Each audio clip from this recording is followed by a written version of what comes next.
Welcome, everyone. I'm your host, Jeni G. Cousins, and this is Soul to Soul Connections with Jeni G. Now, to see these episodes and interviews, you've got to subscribe to my channel and my podcast. I'm on many different platforms, so I'm sure you're going to catch it. And let me know what you guys think. Make some comments below and such like that, because we're going to really start interacting and things are expanding.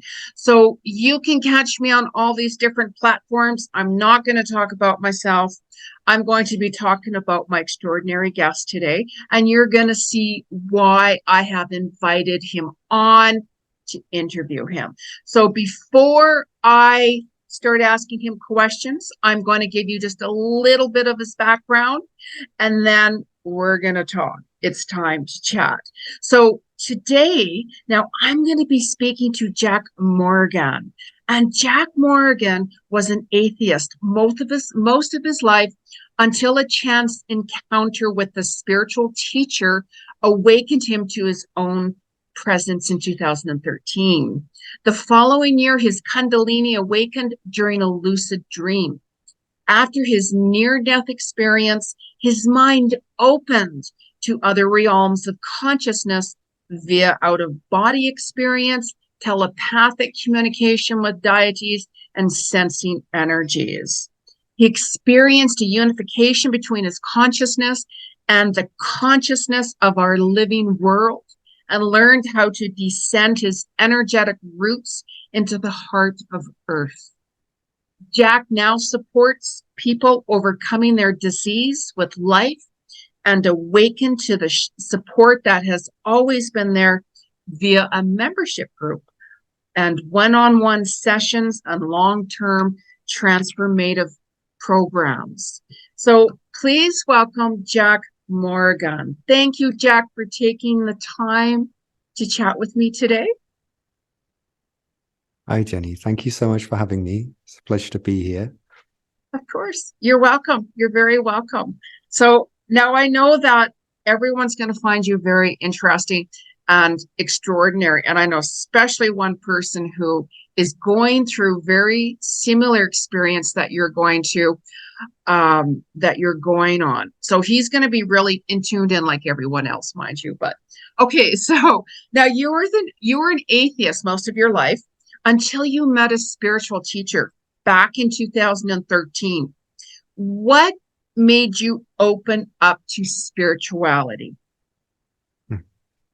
So I had a difficult childhood, like a lot of people do, had plenty of trauma in there. So in my teenage years, I turned to drink and drugs as a way to cope with that.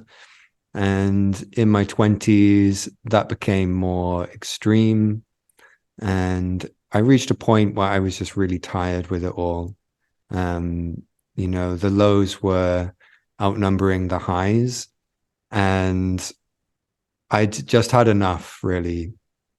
And at the same time, I was moving to a new city, and my new housemate asked me if I'd ever heard of Eckhart Tolle, and I hadn't, and I wasn't interested in spirituality.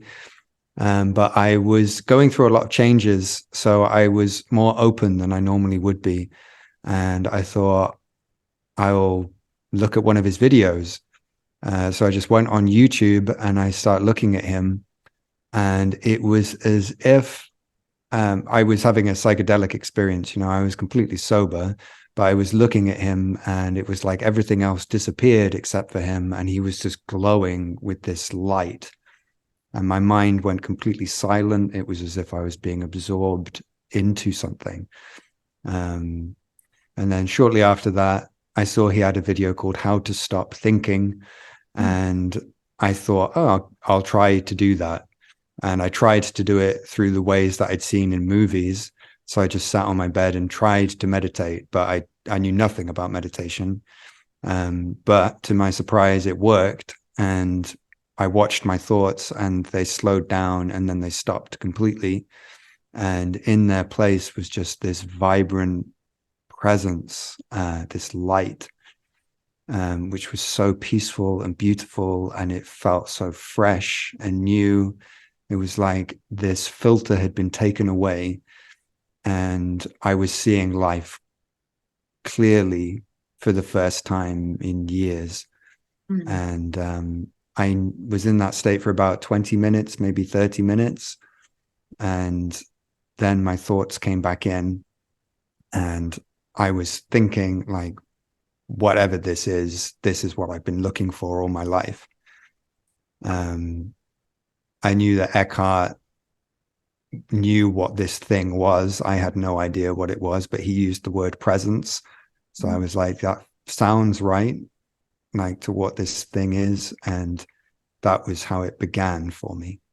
Mm. When you saw this light, did you notice that your body changed at all? Like, did it like change in temperatures, or did you feel calm or nervous, or? Felt very calm, really calm. Um, the sensation, I remember putting my hands together like this, and just the sensation of my hands touching each other just felt wonderful. And I remember thinking, well, not thinking, but I remember having some kind of recognition that, oh, maybe that's why monks like put their hands together, because it feels so good. that But I that didn't notice any temperature change. Maybe there was, but I didn't pick up on it. Yeah, it felt really calm and like something you really haven't felt that essence before. Like we have our calm states, but was it something that you've never experienced before with that kind of feeling, or was it like something familiar, or? I'd never felt it in a way that was that clear before.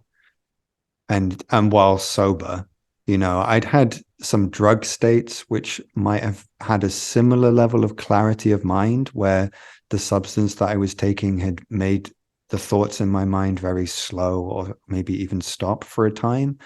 But it didn't have the same kind of calmness and clarity that I felt then.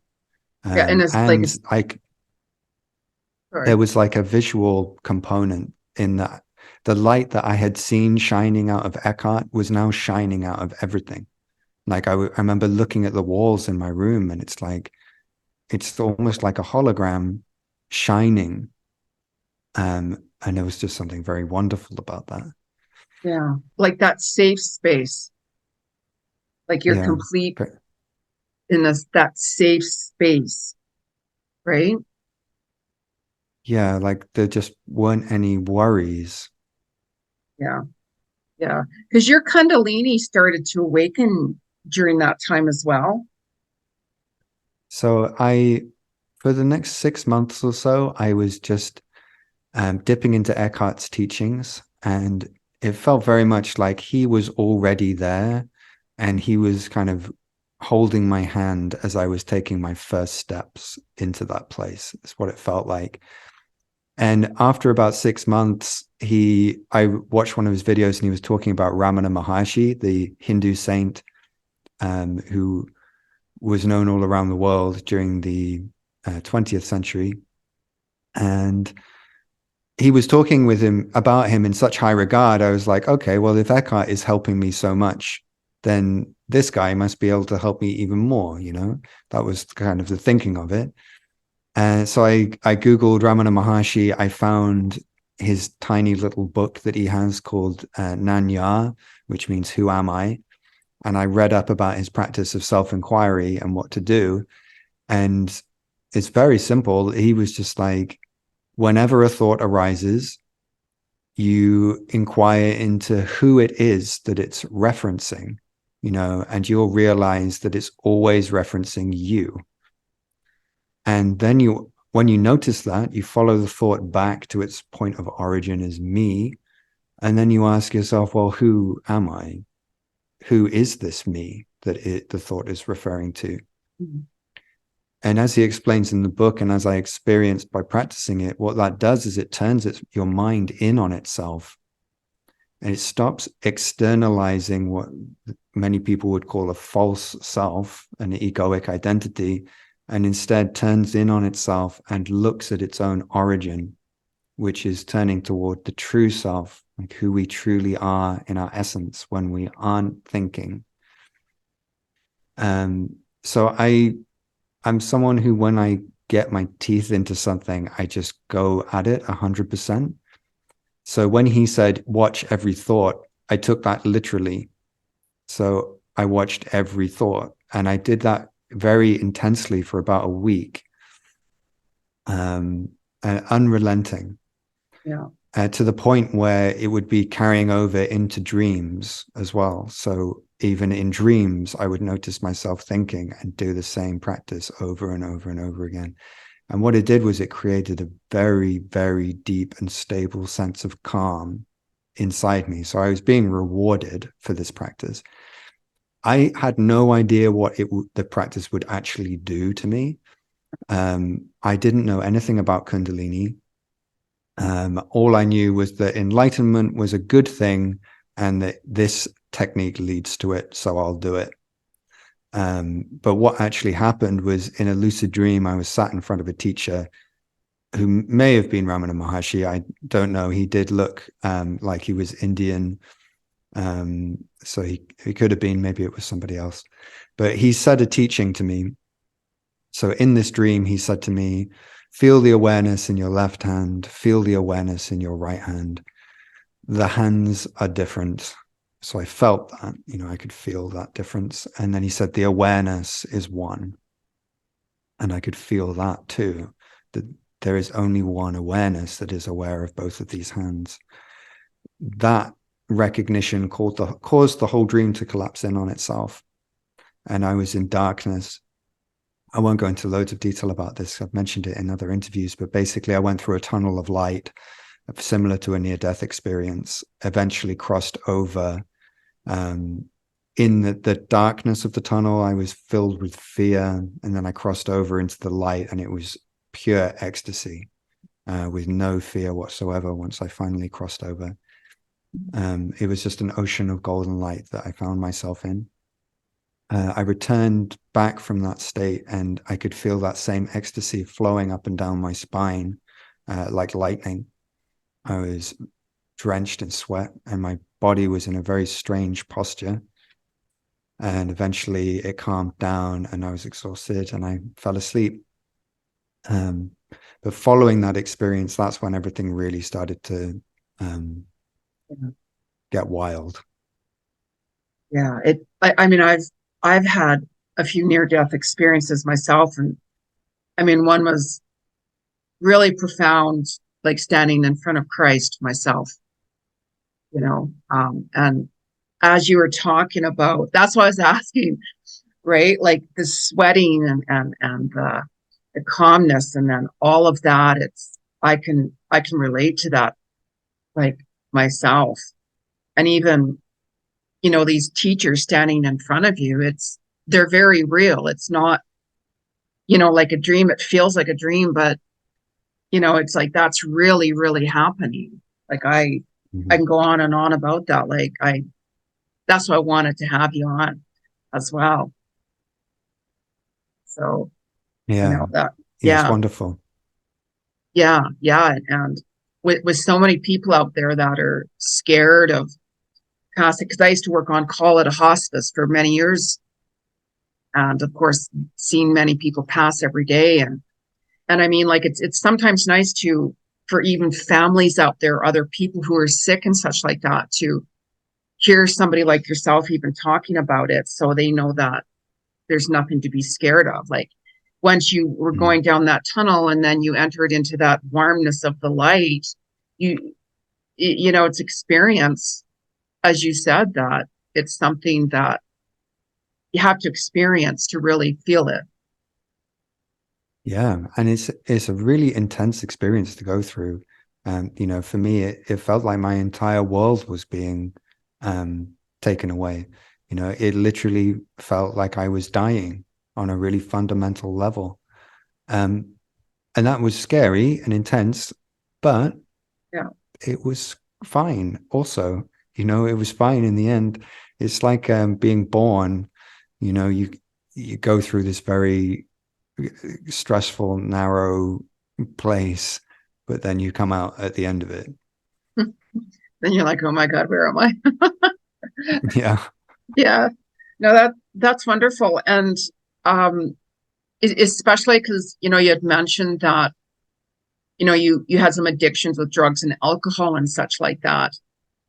Like even after your experience, were you like drawn into that to get back into like addictions and such like that, or did things really kind of start shifting for you as soon as this happened? Oh, that's a good question. So, well, I'd been cutting down, like, I was cutting down even before the situation with Eckhart. Like, I was just getting, and it was just, I'm tired of this, you know. But I did still like get involved with alcohol and drugs. Um, but there was one particular moment, actually, I think after the Kundalini awakening, maybe it was before, where I'd gone out with some friends and got very drunk and then woke up really hungover in the morning and I couldn't connect with presence. And I remember some guide, some inner part of myself asking me the question, like, what do you want? Like, do you want to connect with presence or do you want to get really drunk? Like, which one of those two do you want? And I was like, I want the presence. So I basically stopped. I think after that, it was like a turning point for me, but I can't remember if that was before or after the Kundalini. So if someone came up to you and they said, um, yeah, what, we all have our own beliefs, of course, right? What is Sorry, I that can't hear you, you. oh, It's gone very, like you're in the distance. oh, can you hear me now? Uh, it's still very muffled. It's almost like you're talking in a cave in the distance. Okay. Can you, Oh, can you hear me? yeah, it's come back. It's come Okay. back now. It's got to be that light, as I mentioned earlier, that light that was coming Ah. in. I don't know. I don't know. Today is the main portal day today as well, high vibrational. So expect the unexpected too, by the way, as I'm traveling. But anyways, so if somebody comes up to you and says, Jag, what is your definition of God? What would you say to them? Because I mean, we all have our own perception, of course, but what would you say? Yeah. So, I mean, there's a few different ways to answer a question like that, but the one that most calls to my heart, like, is I'll need to give a little explanation of how things have gone for me in terms of my awakening first, just to give a bit of context. So, a lot of people talk about ascension, like our consciousness awakening up and out of our body and into the sky, essentially, into the heavens. And this ascension process is often referenced. And I felt like I went through something like that with the initial Kundalini kind of burst. But what happened afterwards was the my awareness started descending. So descending down from the heavens into my body, into my heart, into my abdomen, and down through the soles of my feet and further down. So down into the earth herself and deeper down to connect with a presence, a presence that isn't just confined to my own human form. It's like a greater presence that is located within the heart of the earth. Yeah. And I feel a similar presence above my head. But for me, the way that I am kind of made or designed, I feel like I'm like a root that goes down into the earth. And part of my call is to deeply connect with the heart of the earth and unify my consciousness, my soul, with her soul, the soul of the earth. And through doing that, which was a natural process that just happened by itself, I feel like my God is the living heart of our world. some people talk about the anima mundi, like the spirit of the world. And that's, for me, where divinity is strongest. So what is God? God is the feminine principle of life. God is matter. God is the world. And she is what has created our body. And her spirit is one with our spirit. So she is our mother as flesh, in that she has given us body, but she is also our spirit beneath, the spirit within the world. I like that. I like that. I get different responses, and it's the energy that literally goes right through you. Even as you're talking about it, I could literally see this energy go right through you as you were talking. I really did. Right? Yeah. I'm sitting back here. Okay. I like that. That's a really beautiful saying, how you put it, and that's why I ask, because everybody has their own perception from experiences or their beliefs or whatever like that. And I'm sure there's many people, um, that are really going to tune into that in their own way and really feel it, like literally, really, really feel it, because that's a different way to put it. And I love it. I love that. Yeah. Sometimes in my work, I work with people who have had these big awakenings above and are very sensitive and very spiritually aware. And for people like that, all I have to do is hold the frequencies of what I would call Gaia, like the spirit beneath, which I can feel right now. Like it's a felt sense. My consciousness is awake Yeah. below and open. And because I'm holding that frequency, it transfers to people who are ready to receive it. And people who have done a lot of work opening themselves up above very readily open up below. And it can be quite surprising for people like that. Often they'll say something like, I never even considered that. Like, I never even thought of that as an option, but now this entire other dimension of consciousness has just opened, and it's effortless. So after your experience, how long did it take you to get grounded? Like back into your physical body? Because an experience like that, it can be really hard to get back grounded. Like, oh my gosh, I'm back in my physical body now. It took ages, ages. Like for 2.5 years, I was out of work. For 1 year of those 2.5 years, I was waking up every night at like 3 a.m., sweating because I was having nightmares.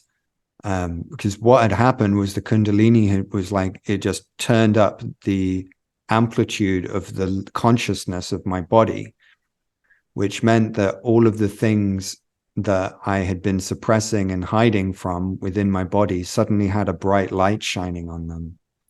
And I didn't have a way of regulating that. So all I could do was just white knuckle my way through. It was intense. Yeah. Yeah. Kundalini awakening can be really intense. And I mean, even when my Kundalini awakened, I felt like somebody lit a match to my spine right at the bottom. Like my spine literally Mm. was on fire, and I'm like, did I just lean back against like a hot stove or something? And I'm like, Mhm. and I remember I went in the bath, and it was really, I thought, you know what, I want a cold bath, like, because my whole body was like, oh my God, it's like on fire. And I stayed in the bath, and that temperature in the bath water went warm with like quite quickly. That's how hot my body was. Like Yeah.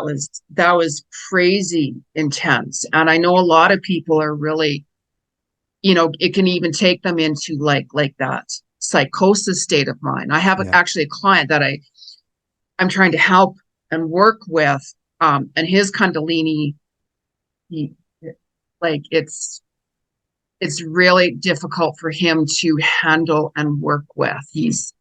Yeah. He's even gone for surgeries.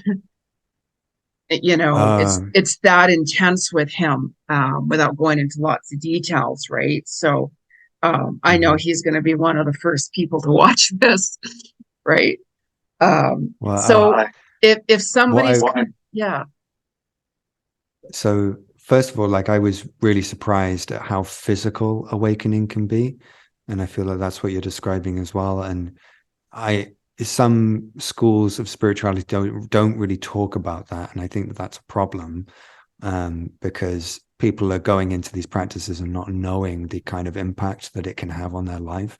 There's people who chase the Kundalini awakening and are doing all these practices, and I'm like, you need to know what you're letting yourself in for potentially. If you really succeed in this, I don't know if you really want this.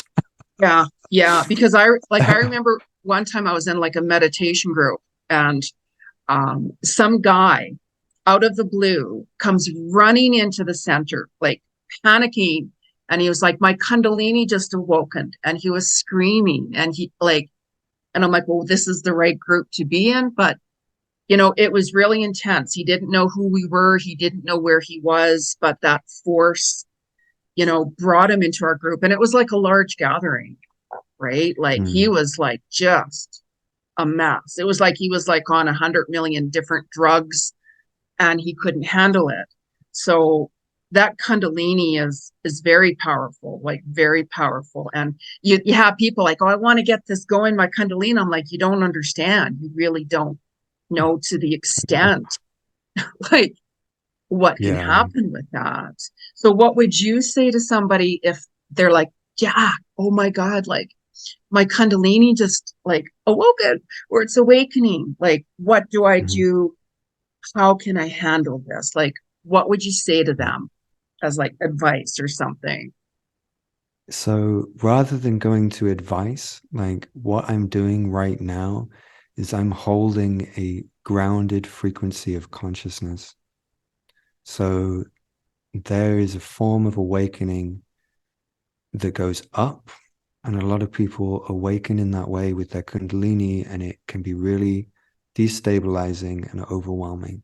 Yeah. Like their consciousness is suddenly pushing through lots of blocks and is opening up out into the cosmos, right? And that's all well and good, but really to do something like that stably, you need roots that go down into the earth. So I believe part of my purpose here in sharing these messages is to be that root for others. And that's what I'm holding right now. So my consciousness is within the heart of our world. It's open. So beneath your feet, there is a vast, still expanse, quiet and calm,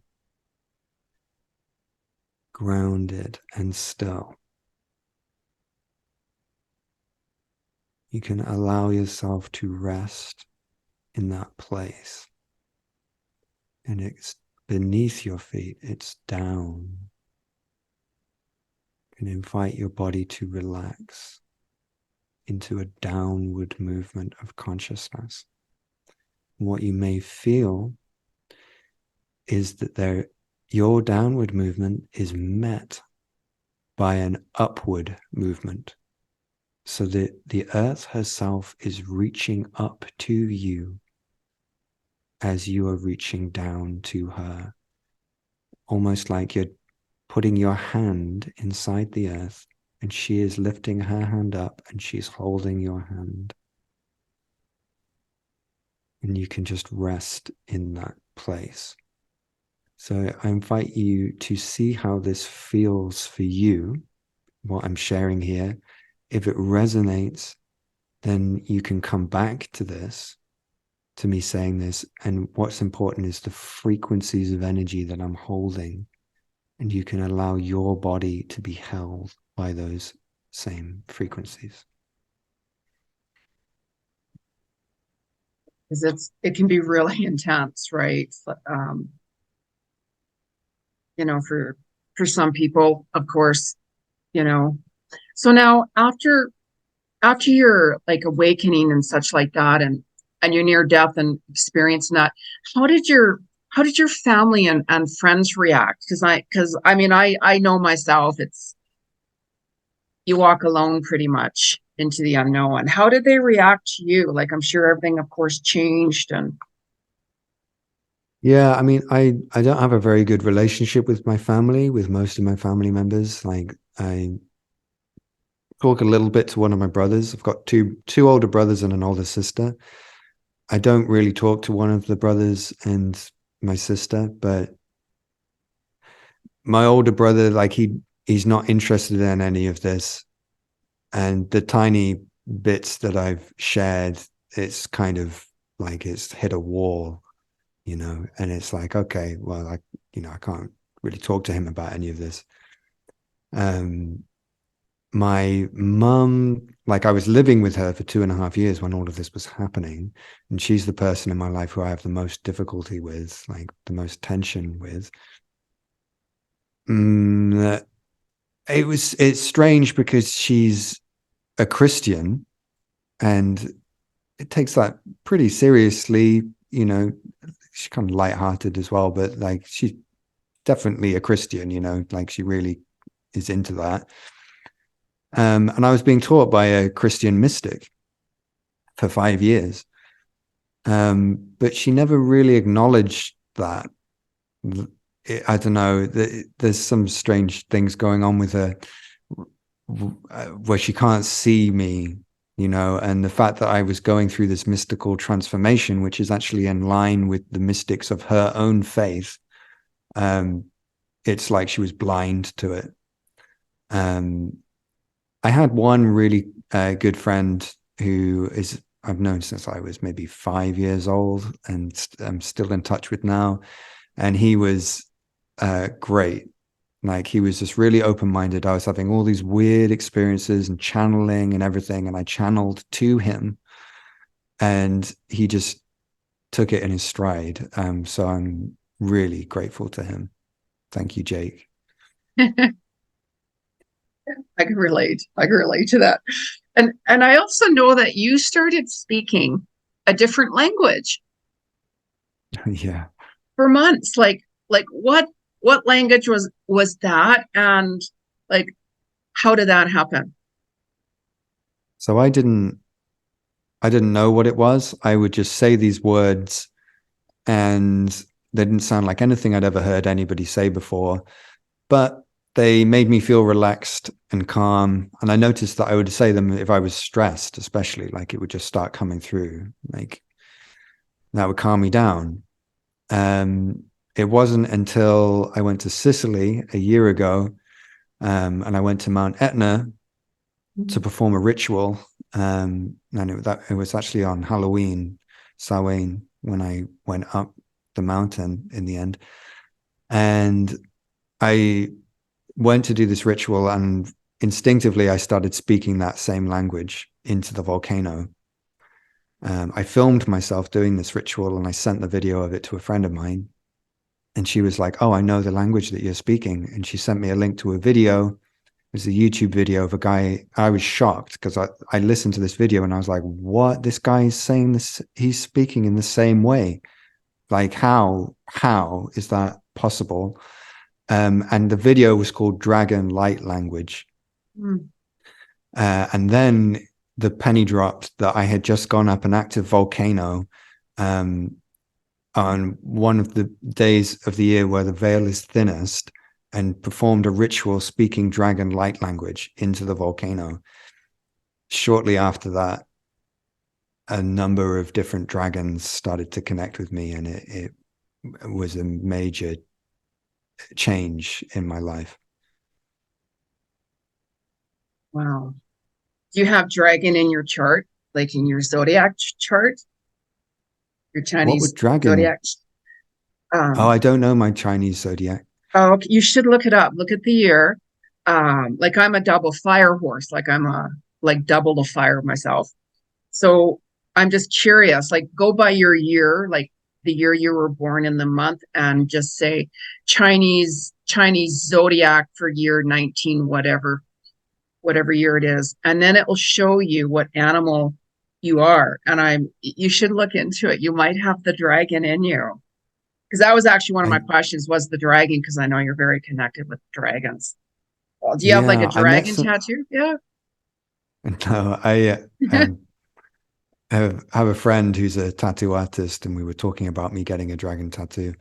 Um, but I met somebody recently actually, and he was talking about how he's a dragon, like he's a water dragon. Yeah. And I told him my date of birth, and I think he said that I'm a fire tiger.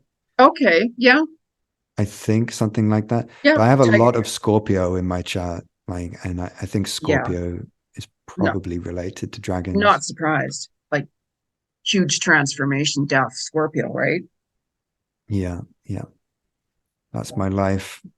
Yeah, exactly. But yeah, I just heard that dragon tattoo. That's why I asked. I just heard that come in because I read people, right? Oh, So I was like, "You gonna get a dragon tattoo?"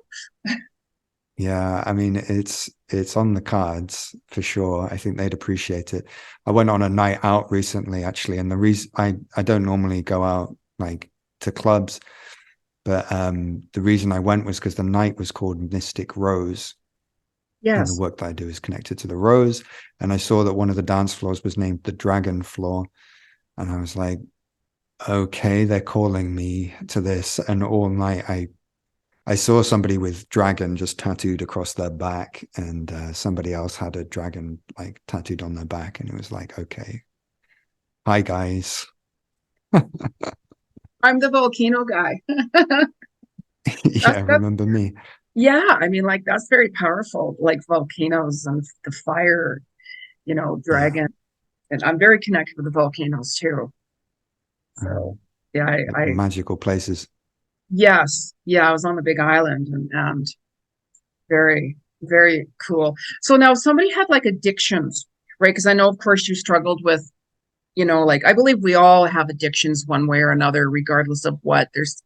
So if somebody came to you and they're like, Jack, I'm struggling with like drugs or alcohol or some other addictions, let's say, whatever it is, right? What would you say to them? Like word of advice to them at all?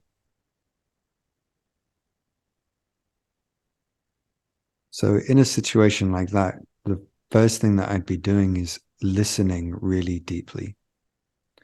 So I'd be holding space for whatever it is that they want to share that's connected to that addiction. And what I would be thinking is the addiction is a symptom of a deeper problem that has an emotional and energetic core. And what happens when I'm working with people is my field of consciousness starts to expand, and I feel a mirrored image of their energy field within my own, or my energy field resonates with their energy field. So I can feel where knots are inside their energy field and can feel their emotions and what can be underlying the addiction. So as I listen to them sharing about what's been going on for them, I'm like a detective who is exploring those realms. And I either work with people where I remain in my human consciousness, or I channel one of the beings that I work with, the goddesses or the dragons. So the dragons, for example, I channel them directly through myself, and then they can perform the energetic healing and they can speak to my clients. What happens when they do that is that the field expands further, and I experience it as knowing the different timelines that this person has lived. Yeah. I can feel them, and I can feel where the knots of emotion that link to their current addiction exist in other points in space and time. If I'm working with a dragon, for example, the black dragon that I work with is very good with cleansing. And what he will do is just eat through these energies at all of the different points in space-time, because he exists across space-time. He's not limited to a specific point in time and space. So he can feel all of these places simultaneously and resolve them all so that they're not constantly feeding one another. Yeah. Yeah. Because I mean, there are people that would have addictions. I mean, people judge. And I mean, the number one law of the universe is do not ever judge anybody. There's reasons behind it. Nobody likes to be addicted to anything, and exactly. So that's what I wanted to get your perspective on it and such like that, because, people have tried a lot of different things for addictions, for whatever it is. And, having like that session with you so they could really understand it in a different way. It's like, if you don't know it, have you tried it? Right. And it's worth a try. And that's the thing. It's getting to the root of the problem. And people can't judge anybody. I get, it's just so heartbreaking. So heartbreaking.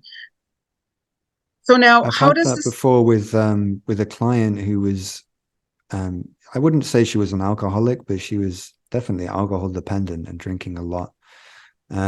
And it was just through us having conversations. Like, I wasn't even trying to help her to stop drinking. We just had conversations, and the energy flow was such that she just stopped within quite a short space of time. And as far as I'm aware, that's remained. So it's amazing what can happen. Yeah. So why is it beneficial for people to know their spirit is one with the spirit of our living world? Yeah. I feel like this is a really important missing link in much of modern spirituality. It's really present within indigenous forms of spirituality, but not so much in modern forms, where the emphasis is on awakening up. To awaken down into Mother Earth provides a deep sense of rootedness and belonging. Through direct connection with her consciousness, she teaches us through the sense of feeling that we belong with her, that she is our mother, and that this is our home. So many people that I talk to who are awakening do not feel like this is their home. And they feel like they're star seeds who have come from other places. And that may well be true. But in order to really link our consciousness and perform the work that we've come here to do, we need to make our home with Gaia, and not to do that in some kind of intellectual way, but to do it directly through our energy, through our consciousness, by truly meeting her. When we do that, we will be welcomed as the prodigal child from the Bible was welcomed. She longs to reconnect with us. Oh. We are a missing part of her. She feels that disconnection and she longs to be reconnected to us. The benefits of it is that it significantly soothes our nervous system. It taps us into a greater part of ourself. She is a greater part of herself, and she contains wisdom of the cosmos that she has been working on for billions of years. So she can give access to all of that support, that motherly holding, all these things that are massively missing in many of our lives. So with your experience, what was the biggest obstacle or challenge that you had to experience or that you went through? Do you have like a big challenge of some sort, how to work through it and like get through this? My mom. My relationship with my mom, I would say, or my relationship with my family in general, like the level of emotional neglect that I experienced caused significant psychological damage Yeah. to me Yeah. that still harms my relationships today. Yeah. It's a wound that is so deep, and so invisible. My former partner, she also had difficulties in childhood, and she had this saying where she was like, childhood trauma is like being shot with an invisible bullet. Yeah. Like, you're trying to run a race with your peers and you can't run. You're limping, but nobody knows why. And it is really shocking. I was told recently about some research that was saying that a emotionally neglectful childhood is so terrifying for a child that it equates to PTSD from war. You Yeah. know, it's that Yeah. level of Yeah. extreme. Yeah. Absolutely. I totally get that. I've always been the black sheep of my family, always been on my own forever. And I went through that.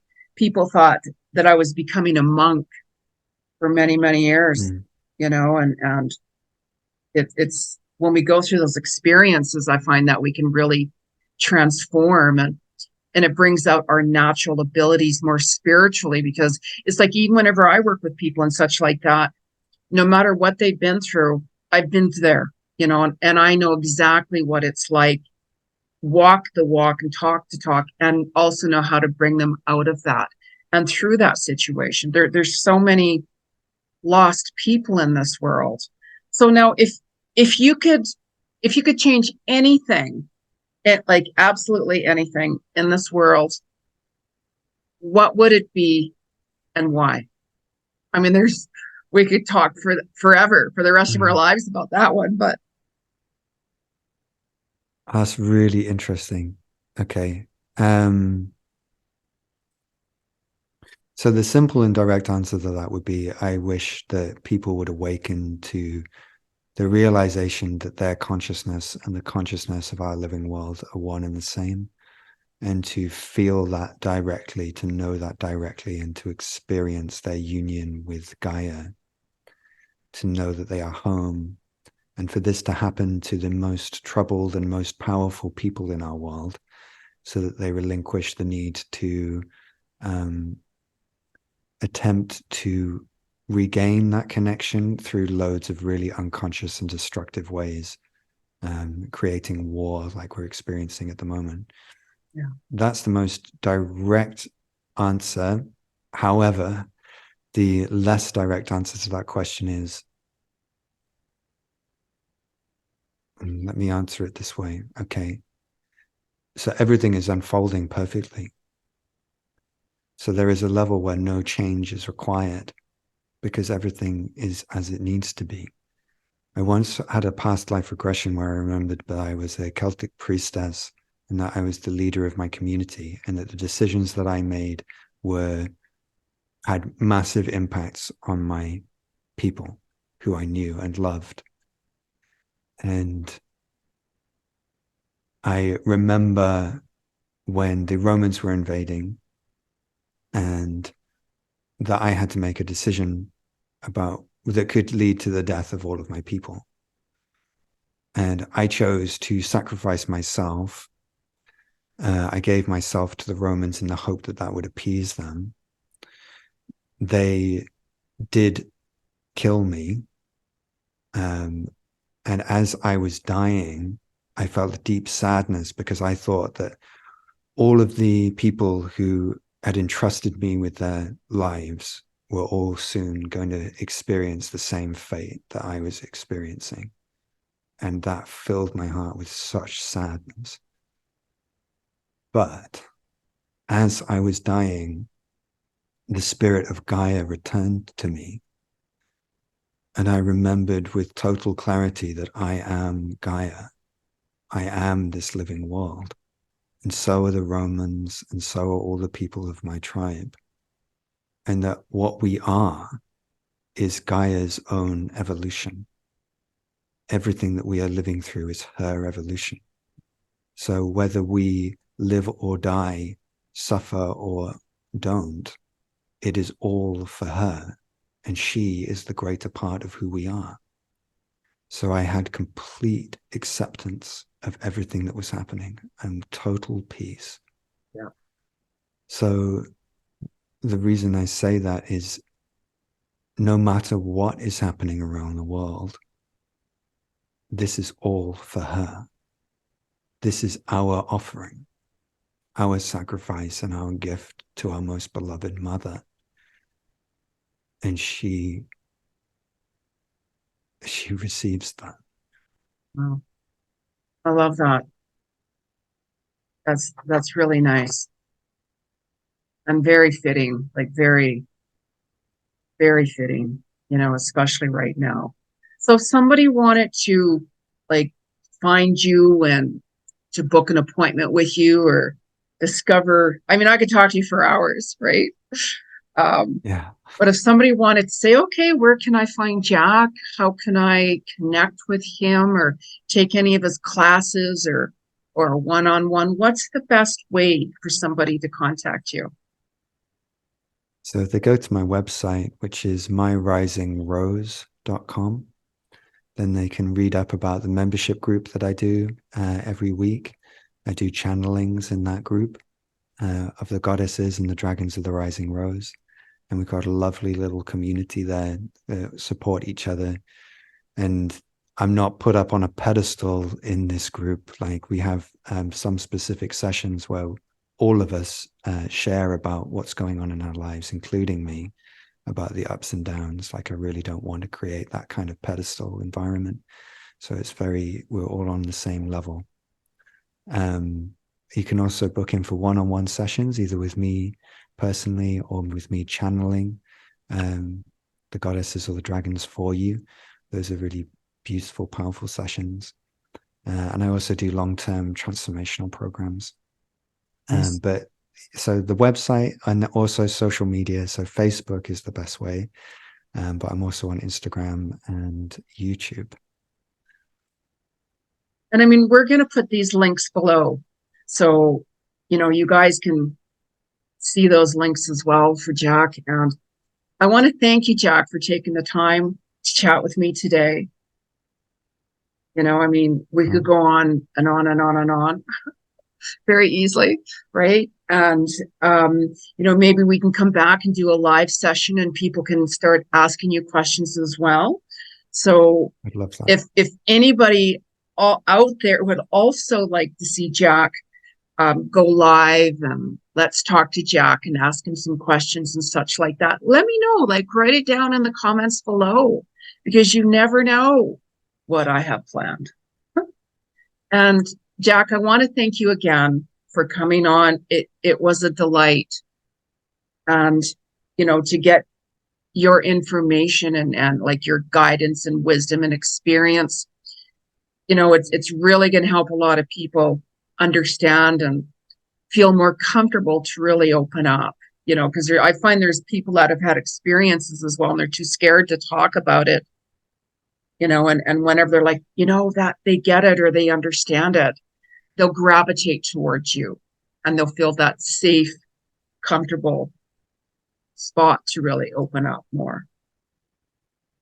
Yeah, absolutely. Like it's my honor to be that for people.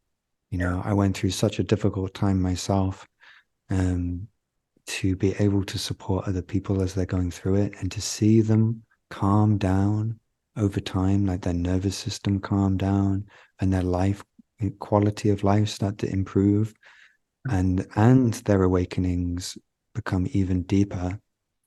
It's just wonderful. Like there's moments where I'll work with people and I see the moment when they awaken to Gaia and they realize that they are Gaia. And it's like, there we go. Bingo. Job done. Exactly. Well, thank you again, Jack. Thank you again. It was really, really delightful chatting with you and sharing your story and your experience as well. And I want to thank everyone for watching and tuning in. you've got to subscribe to my channel to catch these interviews and my podcast and such like that. I'm on many different platforms, so you'll be able to catch this. And let me know what you guys think. Make some comments if you know what you're experiencing or going through and such like that as well. And I'm your host, Jeni G. And thank you again, Jack, for taking the time to come on. I really appreciate your time. Very grateful. You're so welcome. Can I quickly just end with a Yes. blessing for everybody who's watching? So I just want to share with you what is very alive in me right now, which is to say, you are our living world and you are this cosmos. So you experience yourself in separation and it causes you suffering.